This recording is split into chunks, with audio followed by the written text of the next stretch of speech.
പശ്ചിമേഷ്യയിലെ US സൈനിക താവളങ്ങൾ ലക്ഷ്യമിട്ട് ശക്തമായി വ്യോമാക്രമണം നടത്തി ഇറാൻ. അമേരിക്കൻ ആക്രമണങ്ങൾക്ക് മറുപടിയായാണ് ഇത്തരത്തിൽ ഇറാൻ വീണ്ടും ആക്രമണം നടത്തുന്നത്. ജോർദാനിലെ അൽ അസ്റാഖിലെ വ്യോമസേന താവളത്തിന് നേരെയാണ് ഇറാന്റെ പുതിയ ഡ്രോൺ ആക്രമണങ്ങൾ. തങ്ങളുടെ പ്രത്യാക്രമണ പരമ്പരയായ സായക് ഓപ്പറേഷന്റെ 8ാം ഘട്ടമായാണ് ഈ ആക്രമണം നടത്തിയതെന്ന് ഇറാൻ സൈന്യം ഔദ്യോഗികമായി അറിയിച്ചു. ഇറാന്റെ ഔദ്യോഗിക വാർത്താ മാധ്യമം പുറത്തുവിട്ട റിപ്പോർട്ടുകൾ പ്രകാരം US സേനയുടെ F-18 യുദ്ധവിമാനങ്ങൾ നിർത്തിയിട്ടിരിക്കുന്ന ഭാഗങ്ങളും വലിയ സൈനിക ഉപകരണങ്ങൾ സൂക്ഷിച്ചിരിക്കുന്ന ഹാങ്ങറുകളും ലക്ഷ്യമിട്ടാണ് സ്ഫോടക വസ്തുക്കൾ നിറച്ച ഡ്രോണുകൾ അയച്ചത്. രണ്ടാമത്തെ തവണയാണ് അൽ അസ്റാഖ് താവളത്തിന് നേരെ ഇറാൻ ഇത്തരമൊരു വ്യോമാക്രമണം നടത്തുന്നത്. മേഖലയിലെ US സൈനിക സാന്നിധ്യത്തിനും താവളങ്ങൾക്കും എതിരെ തങ്ങളുടെ സൈനിക നടപടികൾ തുടരുമെന്ന് ഇറാൻ വ്യക്തമാക്കിയിട്ടുണ്ട്. മേഖലയിൽ USഉം ഇറാനും തമ്മിലുള്ള സൈനിക സംഘർഷം ഇതോടെ കൂടുതൽ വഷളാവുകയാണ്. ആക്രമണത്തിലുണ്ടായ നാശനഷ്ടങ്ങളെക്കുറിച്ച് കൂടുതൽ വിവരങ്ങൾ ഇതുവരെ US പുറത്തുവിട്ടിട്ടില്ല. അതേസമയം ഇറാനെതിരെയുള്ള ആക്രമണങ്ങൾ മതിയെന്ന് ഞാൻ പറയുന്നതുവരെ തുടരുമെന്ന് US പ്രസിഡന്റ് ഡൊണാൾഡ് ട്രംപ് വ്യക്തമാക്കിയിട്ടുണ്ട്.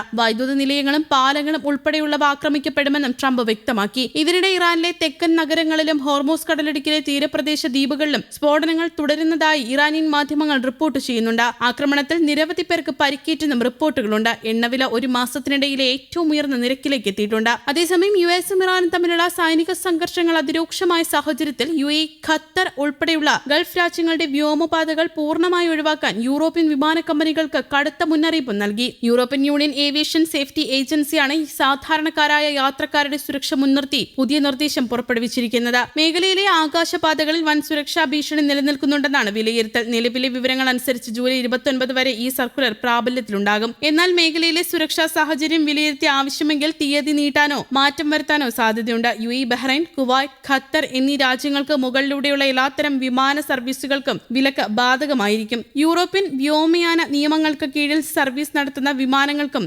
EASA അംഗീകാരത്തോടെ യൂറോപ്പിലേക്ക് സർവീസ് നടത്തുന്ന മറ്റ് അന്താരാഷ്ട്ര വിമാന കമ്പനികൾക്കും ഈ നിർദ്ദേശം നിർബന്ധമാണ്. വടക്കൻ ഗൾഫ് മേഖലയിലെയും അറേബ്യൻ കടലിലെയും സൈനിക നീക്കങ്ങൾ വിമാനങ്ങൾക്ക് ഭീഷണിയാണെന്ന മുന്നറിയിപ്പിൽ വ്യക്തമാക്കുന്നു. നേരത്തെ പ്രഖ്യാപിച്ച വെടിനിർത്തൽ ധാരണകൾ കാറ്റിൽ പറത്തി ഇരു രാജ്യങ്ങളും തമ്മിൽ ആക്രമണം കടുപ്പിച്ചതാണ് പുതിയ പ്രതിസന്ധിക്ക് കാരണമായത്. ഹോർമൂസ് കടലിടുക്കിലെ കപ്പലുകൾക്ക് നേരെ ഉണ്ടാകുന്ന ആക്രമണങ്ങളും ഇതിന് തിരിച്ചടിയായി. US നടത്തുന്ന സൈനിക നീക്കങ്ങളും സ്ഥിതിഗതികൾ കൂടുതൽ സങ്കീർണമാക്കിയിരിക്കുകയാണ്. ഗൾഫ് മേഖലയിലെ പ്രമുഖ US സൈനിക താവളങ്ങളെ ലക്ഷ്യമിട്ട് ഇറാന്റെ ഭാഗത്തു നിന്ന് മിസൈൽ ഡ്രോൺ ആക്രമണങ്ങൾ ഉണ്ടാകാനുള്ള സാധ്യത തള്ളിക്കളയാനാകില്ല. ഇത്തരത്തിൽ അയക്കുന്ന മിസൈലുകളും ഡ്രോണുകളും വ്യോമപാതയിലൂടെ കടന്നു പോകുന്നത് സാധാരണ വിമാനങ്ങൾക്ക് വൻ ഭീഷണിയാണെന്ന് സുരക്ഷാ ഏജൻസികൾ പറയുന്നു. സൈനിക പോരാട്ടങ്ങൾക്കിടയിൽ റഡാറുകൾക്ക് സംഭവിക്കുന്ന പിഴവുകൾ കാരണം സിവിലിയൻ വിമാനങ്ങളെ ശത്രു വിമാനങ്ങളെ തെറ്റിദ്ധരിച്ച് ആക്രമിക്കാനുള്ള സാധ്യത വളരെ കൂടുതലാണ്. കൂടാതെ ആകാശത്ത് വെച്ച് ഇവ തകർക്കപ്പെടുമ്പോൾ ഉണ്ടാകുന്ന അവശിഷ്ടങ്ങൾ പതിക്കുന്നതും വലിയ അപകടങ്ങൾക്ക് വഴിതെളിക്കും. മുൻകൂട്ടി യാതൊരു മുന്നറിയിപ്പുമില്ലാതെ ഏത് നിമിഷവും സൈനിക നീക്കങ്ങൾ ഉണ്ടാകാമെന്നതിനാൽ വിമാനങ്ങളുടെ വഴിതിരിച്ചുവിടലിന് വേണ്ടത്ര സമയം ലഭിച്ചെന്ന് വരില്ല.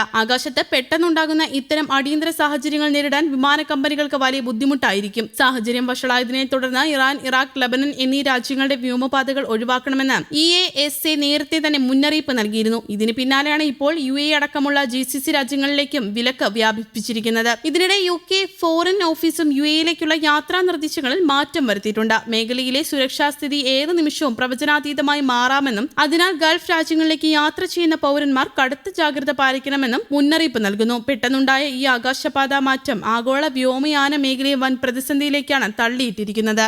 News desk, Kerala Kaumudi.